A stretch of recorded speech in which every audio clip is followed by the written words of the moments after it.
What's going on, people inside the internet machine? Welcome to this episode of the Pickups. Alright, you guys know how we do. Before we go out and do some game hunting, we take a look at the freebies, trades, that kind of stuff. Brett Hamilton, we actually haven't agreed on a price on these yet, but picked up Diddy Kong Racing and GoldenEye 007. I'm actually neck deep in N64 doubles right now. This will be the third double that I have for GoldenEye. And I may have another copy of Diddy Kong Racing somewhere. So I picked this up because I actually kind of want to play it. But it's the Bureau XCOM Declassified. It is complete. I'm pretty sure this is like a third-person shooter, maybe. If it is, I'd probably like it. Again, we haven't really agreed on any prices. He hooked me up with this for free. Robotech Battlecry for the GameCube. No game though, it's just the case and the manual. So we'll keep an eye out for the disc for sure. And then two GameCube games I didn't have were The Sims, bang, and The Sims Busting Out. And both of those are complete. There's The Sims. And there's The Sims Busting Out. Busting Out. Throw those up there. We also got a really cool item from a fellow YouTuber, Gavin the Average Gamer. And I actually met him. He's a really nice kid. He's the son of a guy I work with. And he actually has a YouTube channel. Link is in the description down below. He does like funny skits and like, I was just watching a video. He makes sort of satire content. So he made a video on how to make cheesy nachos in the microwave. And he did like step-by-step of how to get like Tostitos onto the plate. And then you put the cheese on it. And then you put it in for 45 seconds. One of the funniest things I've ever seen in my life. So definitely check out Gavin the Average Gamer. Super cool dude. And he gets like Loot Crate, you know, those kind of things. Game Box or whatever them things are. And he got this in one of the boxes. And he's like, man, I don't want this. Do you want this? And I'm like, yeah, sure. And I can't wait to wear it. I just need to find a belt to fit my brand new Battletoads belt buckle. So that is awesome. Check that out, man. That is really awesome. That will definitely be worn. That's awesome. It's that kind of stuff that puts me in a good mood. Let's go game hunting.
Alright guys, this fucking Goodwill right here, I don't know if you guys saw. Let me get in the car. Hold on. It's kind of ridiculous. Alright, so that guy over there just picked his nose and ate a booger. But this fucking Goodwill right here, man. Let me turn the radio off.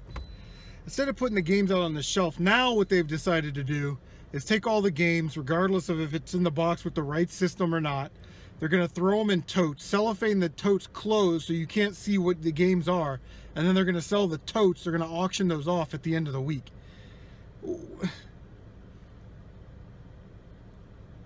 What are we doing anymore? What are we doing? I don't even know why I'm doing this anymore. Let's go back to the game room. All right. We got some game hunting footage. We got some games. We got 4 games. 2 of those are PlayStation games, so they went near the PlayStation box. So our pickups, even though it was 4, I'm only going to show you 2. But it's starting to get aggravating out there to the point, like sometimes it's like you just go through peaks and valleys of, yeah, I found some good stuff, now I'm not finding anything. Now I'm just finding great stuff, now I'm not finding anything. And that's just sort of the way it goes. Like that's in anything, right? If you play sports, you get in slumps and go on streaks, right? But Goodwill has taken this shit to a whole new level. They didn't have like really any games on their shelf, except for a shitty old copy of Tiger Woods 2004 for Xbox, in a replacement case, mind you. They took all their games and put them in plastic totes, okay? You guys saw in the footage there. They put all the games and gaming stuff in plastic totes, and then they wrapped it with cellophane, okay? And then they put it up on these shelves, and they put an auction number on them. So I asked the lady.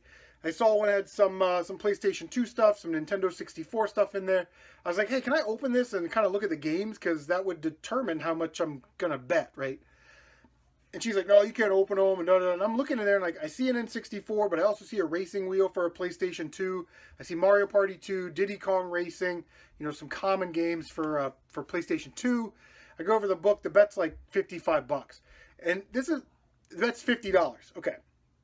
This is what else I hate about these Goodwill auctions. So if you work at Goodwill and you're watching this, especially in Ohio, listen to what I'm telling you. You go over to the book and Tim Getz put in a bid of $50. And then so-and-so, you know, Jen Smith put in her next bid was $55. Well, then you look at Jen's bid and it's crossed out, scratched out, so you can't even contact her. And then next to it, it says canceled. And if you look at the word canceled, the handwriting is the same as Tim Getz. So Tim Getz bet $50, came back in, saw that this Jen girl had bid $55. He crossed her name out and wrote canceled on it because the book is out there for everybody to see. Then they had a bin that had like, it had a GameCube in it, but no GameCube games. And I'm going, what are we doing? Like, you can't even open the GameCube to see if there's like a loose Mario Kart or something in there, you know, to make it worth your time to bid. They had a big tub of Xbox games. It's like, come on, man. You know what I mean? Like, it's brutal. It's brutal. The best places to go right now are like pawn shops and like half-price books type places. Because you might catch them slipping, and they always have like 30, 40, 50% off time. You know what I mean? So, that's just unfortunate because there are titles in there that I would have bought had they been on the shelf for $4.99, $5.99, you know, Mario Party and stuff. But went to Goodwill. This is a different Goodwill. A Goodwill that thankfully stopped doing the auctions. And they now just put everything in the glass case. You guys saw it there. I pointed at Finding Nemo because I found Nemo. But I did pick up one game. A game that I've never seen before. You guys know I love my pinball. So we picked up Dream Pinball for the Wii. It was $3.21 after tax. Looks good. It's a digital pinball, but I don't think they're based off of actual tables. I think they're sort of fantasy tables. There's my receipt, but it is complete with the manual, so that's good to see. And the disc was in good shape, so I'm sure somebody bought this, played it a couple times, and then never played it again. But again, I don't see that title very often. All right.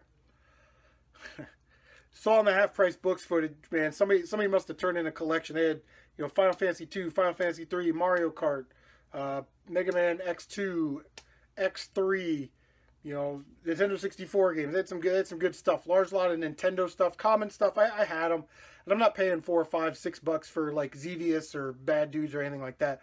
But they did have one game in their section there that has eluded me for a long, long time.